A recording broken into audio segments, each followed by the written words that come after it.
कभी ऐसा भी होता है, मैं अनजाने पते पर एक खत लिखकर सुपुर्द डाक करती हूँ। जो दिल में मामलात दिल हैं सब सद जाग करती हूँ।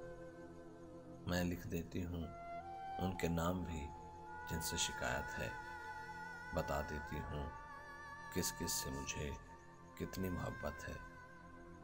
तारुफ उनका भी जिनसे बहुत नुकसान पहुँचा है, जिन्हें पाने को सहरा तक दिले वीरान पहुँचा है। रकम करती हूँ किसका दिल दुखा है वाकई मुझसे, बयान करती हूँ क्यों रूठी रही है ज़िंदगी मुझसे। गलतियाँ हैं जो मेरी सब सरे और आँख रखती हूँ और हर सफ़े पे अपने दस्तखत मिसदाक रखती हूँ।